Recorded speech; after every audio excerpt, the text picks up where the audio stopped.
News కి స్వాగతం. ఎడారి దేశాల్లో కాసులు సంపాదించి కష్టాలు తీర్చుకుందాం అనుకుని వెళ్లిన మహిళలు చాలా మంది దుర్భరమైన జీవితాన్ని అనుభవిస్తున్నారని, ఏజెంట్ల చేతిలో మోసపోయిన నిర్మల అనే మహిళ జీవితం ఎందుకు సాక్ష్యంగా నిలుస్తుందని బీసీ యువసేన జాతీయ అధ్యక్షులు మార్కో పబ్లికేషన్స్ అధినేత పెచ్చెట్టి మురళి రామకృష్ణ అన్నారు. సోమాజిగూడ ప్రెస్ క్లబ్ లో ఏర్పాటు చేసిన విలేకరుల సమావేశంలో బాధితురాలు నిర్మలతో కలిసి ఆయన మాట్లాడారు. బతుకు తెరువు కోసం పొట్ట చేతబట్టుకుని గల్ఫ్ దేశాలకు వెళ్లిన చాలా మంది మోసపోతున్నారని, ఇందులో మహిళల పరిస్థితి అత్యంత దయనీయంగా ఉందని ఆయన తెలిపారు. ఒక పక్క క్షుద్బాధ, మరో పక్క కామాంధుల కామవాంఛలకు మహిళలు బలైపోతున్నారన్నారు.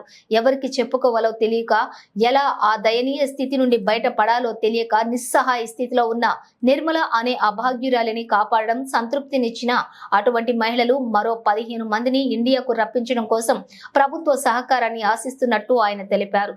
బాధితురాలు నిర్మల మాట్లాడుతూ, అమలాపురం పక్కన గొల్లకుట్టివారి పాలెంకు చెందిన తణుకుకు చెందిన ఏజెంట్ సంజయ్ అనే వ్యక్తి ద్వారా 2 ఏళ్ల క్రితం ఓమన్ రాజధాని మస్కట్ కు క్లీనింగ్ పిల్లలను చూసుకునే పని మీద వెళ్లానని, అక్కడ మొదట 2 నెలలు బాగానే ఉన్నా తర్వాత నుండి యజమానుల అఘాయిత్యాలు పెరిగిపోయాయని, తనకు కాలు విరిగి ఆసుపత్రిలో చూపించమని వేడుకున్నా, అలాగే తనను కొట్టి మరీ పని చేయించుకున్నారని తెలిపింది.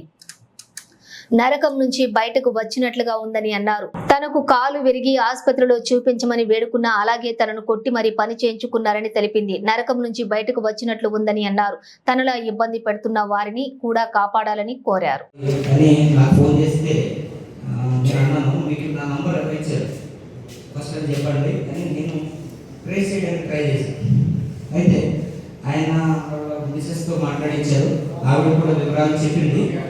చెప్పిలోనే మస్కట్లోనే బొంతు నాగరాజ్ అని మా బీసీ యువసేన కార్యకర్త ఒక ఆయన ఉన్నారు. అలాగే రాజీ గారు కూడా అక్కడే గల్ఫ్లోనే ఉంటారు. వాళ్ళిద్దరి సహకారంతో ఎంబసీలో ఆ పాస్పోర్ట్ ఇప్పించి ఆవిడని రిసీవ్ చేసుకుని నాగరాజు గారి ఇంట్లో ఆమెని భద్రపరిచి, నేను మొన్న నైట్ మేము టికెట్ పెట్టి మా యొక్క ఆర్థిక సహకారంతో అక్కడి నుంచి రావాలంటే చాలా ఖర్చు అవుతుంది.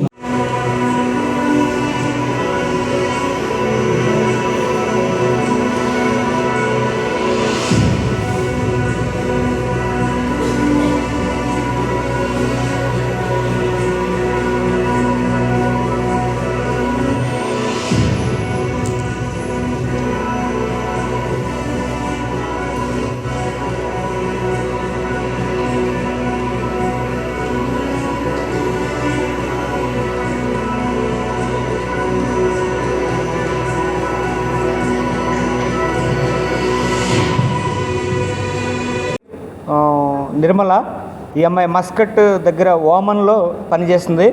అయితే ఈ 2 సంవత్సరాల క్రితం విజిట్ వీసా మీద అక్కడికి వెళ్ళడం, ఆ తర్వాత అక్కడ దిగిన వెంటనే ఈ అమ్మాయి పాస్పోర్ట్ హ్యాండ్ ఓవర్ చేసుకోవడం, అక్కడ చిత్రహింసలు పెట్టడం ఇట్లా జరిగింది.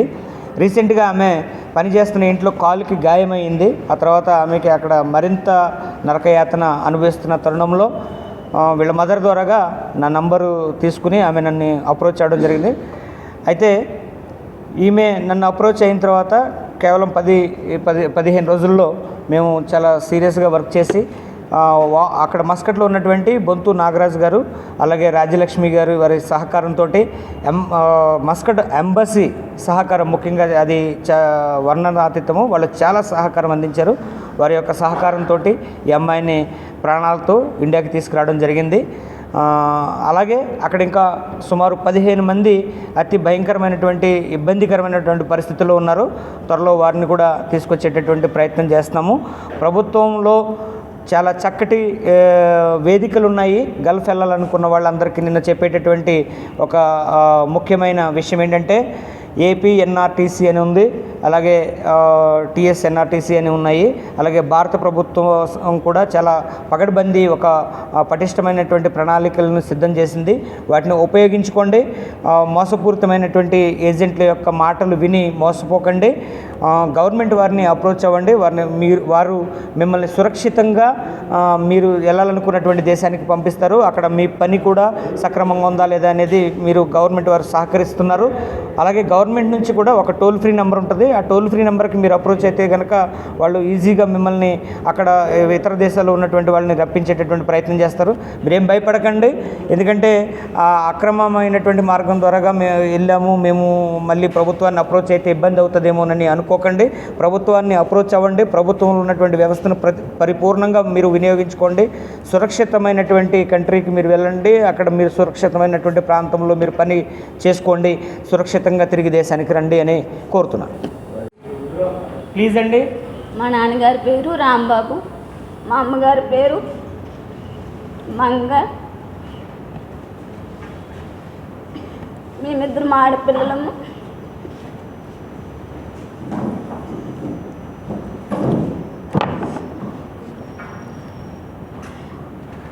నాకైతే మ్యారేజ్ అయింది. నాకు ఇంట్లో పరిస్థితి బాగోలేక నా కొడుకుని చదివించుకోవాలి, నా పరిస్థితి బాగోలేదు.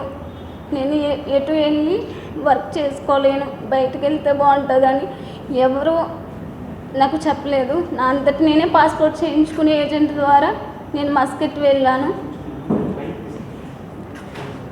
నా పట్టుదల ఏంటంటే నా కొడుకుని చదివించుకోవాలి, నా పరిస్థితులు నేను బయటకు వెళ్తే చక్కబడతాయి, నా తల్లిదండ్రుల్ని నేను చూసుకోగలను, నా కొడుకుని చదివించుకోగలను అని ధైర్యంతో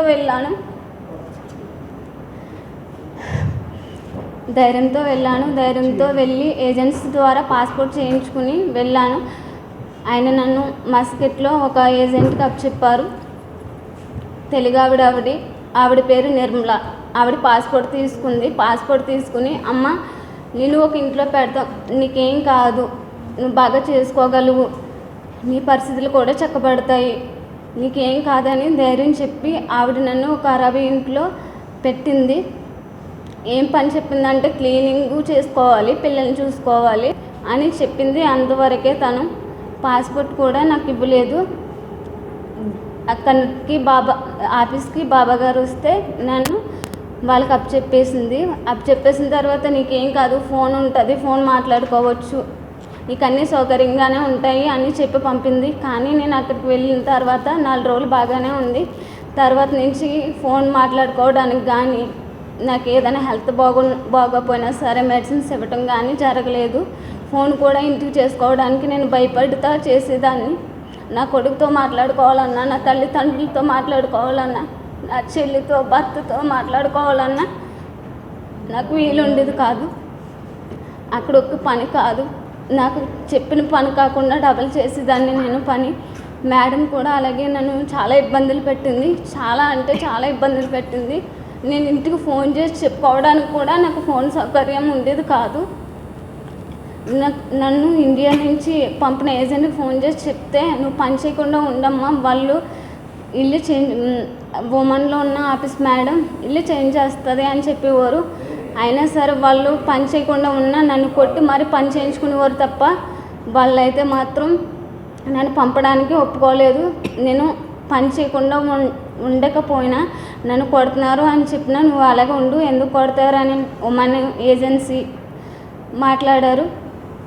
నేనైతే 18 నెలలు అలాగే కష్టపడుతూ ఇంకెలాగో, ఎందుకంటే నువ్వు ఇండియా తిరిగి వెళ్ళాలి, నీ భర్త దగ్గరికి, నీ పిల్లోడి దగ్గరికి, తల్లిదండ్రులకి నువ్వు తిరిగి వెళ్ళాలంటే మాకు ఇక్కడ 1,50,000 కట్టి వెళ్ళాలని చెప్పారు. ఆ 1,50,000 ఉంటే నేను ఇంత దూరం కూడా రాను కదా, కష్టమైన నష్టమైన నా కొడుకుని చదివించుకోవాలి, నా ఫ్యామిలీని నేను చూసుకోవాలి అన్నదాన్ని. కాబట్టి పడిపోయినా సరే, నేను నడవలేని పరిస్థితిలో ఉన్నా, నా కాలు వాపుగా ఉన్నా సరే నన్ను వాళ్ళు పట్టించుకోలేదు, హాస్పిటల్ కూడా తీసుకెళ్ళలేదు. నా కాలు పెయిన్ వస్తుందంటే ఈ కాలు ఏమీ అవ్వలేదు, పసుపు ఉప్పు రాసి అలాగే పని చేయమని అడిగారు.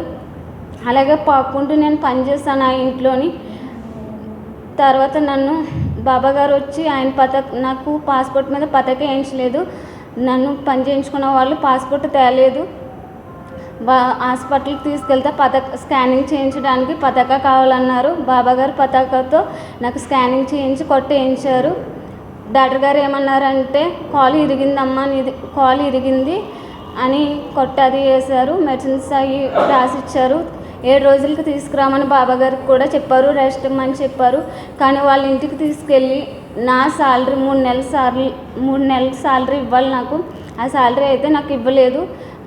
ఇంటికి హాస్పిటల్ నుంచి ఇంటికి తీసుకెళ్ళి ఆ శాలరీ తీసుకుని ఇదిగో నీ శాలరీ నీ హాస్పిటల్ ఖర్చులకి ఇంత అయిందని, కొట్టుకి ఇంత అయింది, స్కానింగ్కి ఇంత అయింది, మెడిసిన్కి ఇంత అయిందని వాళ్ళు తీసేసుకున్నారు. తర్వాత నేను చేయలేని పని ఇన్నాళ్ళు చేశాను, నేను ఇప్పుడు చేయలేను, నా కాలు బాగోలేదు, నన్ను ఇంటికి పంపించేయండి అంటే శాలరీ ఇమ్మన్నారు. శాలరీ ఇమ్మంటే నాకు శాలరీ ఇవ్వకపోయినా పర్లేదు, నేను చేయలేకపోతున్నాను, ఇంటికి పంపిండి అంటే పంపమన్నారు. ఆఫీస్కి కూడా పంపిండి అంటే ఆఫీస్కి కూడా పంపము అని పని చేయమని అడిగారు.